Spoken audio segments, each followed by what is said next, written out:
Bonjour, aujourd'hui nous allons réaliser ensemble une délicieuse mousse au chocolat blanc et fruits des îles.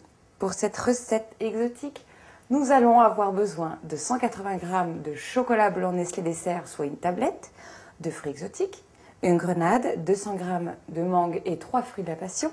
Nous aurons besoin de 20 g de poudre de noix de coco, de 15 cl de crème liquide entière ainsi que de 30 g de sucre en poudre.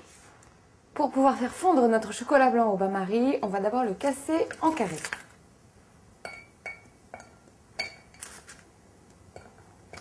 Ensuite, on dispose notre casserole dans un bain-marie, donc dans une autre casserole avec de l'eau frémissante, et on le laisse fondre tranquillement pendant 5 minutes, sans y toucher. Pour réaliser une chantilly parfaite, plusieurs choses importantes à respecter. Tout d'abord, on utilise une crème liquide entière avec matière grasse. Et oui, mesdames, c'est obligatoire si vous voulez qu'elle monte. Deuxième chose, elle doit être absolument bien froide. Donc, le petit conseil, c'est de la mettre au réfrigérateur pendant au moins 1 heure. Et la dernière chose, c'est d'utiliser aussi un saladier bien froid que vous mettrez aussi au réfrigérateur en même temps que la crème. Avec ça, vous verrez, votre chantilly sera parfaite et bien ferme. Alors on y va. Je verse donc ma crème liquide dans le saladier. Et à l'aide d'un fouet électrique, on va la monter. Lorsque la chantilly est montée, on va la mettre de côté et on va pouvoir maintenant s'occuper de notre chocolat blanc qui a fondu. Lorsque le chocolat blanc est à moitié fondu, à l'aide d'un fouet, on va bien le mélanger pour obtenir une préparation brillante et homogène. Voilà, le chocolat est bien fondu. Maintenant, on va le mettre dans un saladier pour le laisser tiédir un petit peu, parce que si vous mettez un chocolat fondu un peu trop chaud sur la crème chantilly tout de suite, qu'est-ce qui se passe? Eh bien, ça fond. Donc, il est préférable de verser le chocolat dans le saladier. Dans le chocolat blanc fondu, je vais mettre la moitié de la crème en chantilly. Bien mélanger. Une fois qu'on a incorporé la première moitié de la chantilly, on ajoute le reste.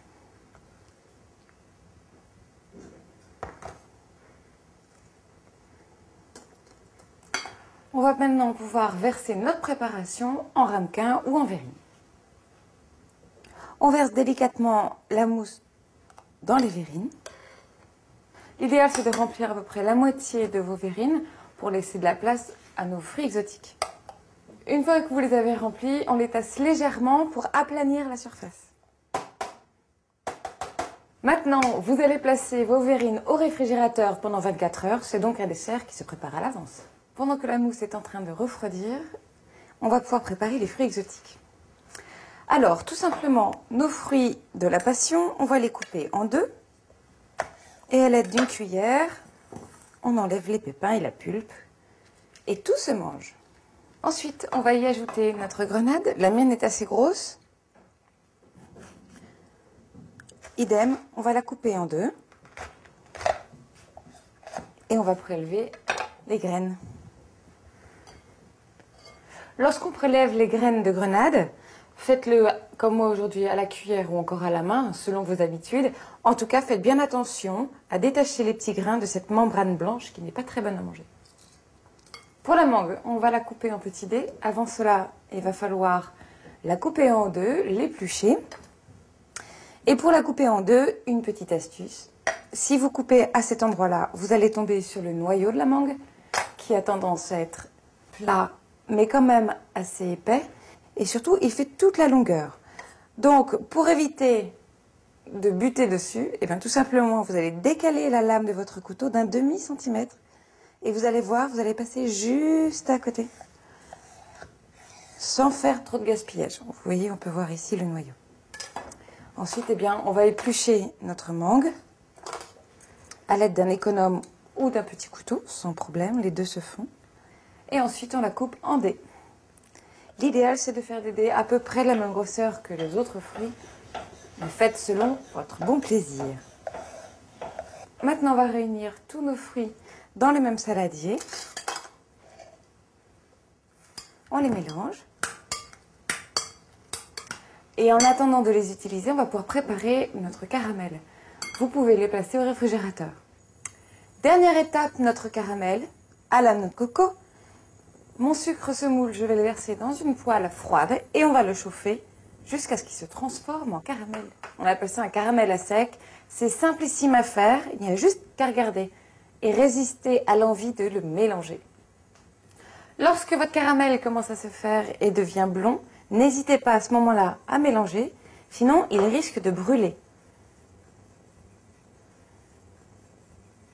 Une fois que la couleur est homogène, on ajoute la noix de coco et vous mélangez bien. Le caramel doit se faire dans une poêle à fond épais, car elle conserve très bien la chaleur.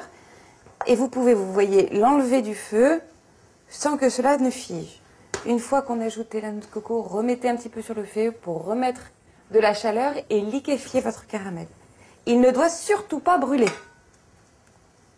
Ensuite, eh bien, on va verser notre caramel sur une feuille de papier sulfurisé et le laisser figer.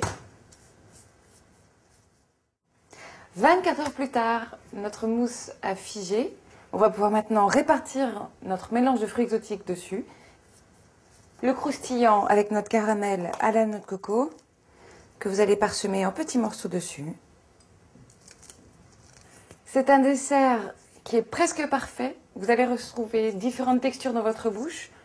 De la mousse onctueuse, des fruits tendres à souhait et le croquant du caramel. Saveur, mais aussi équilibre avec ces fruits dans notre verrine de mousse au chocolat blanc.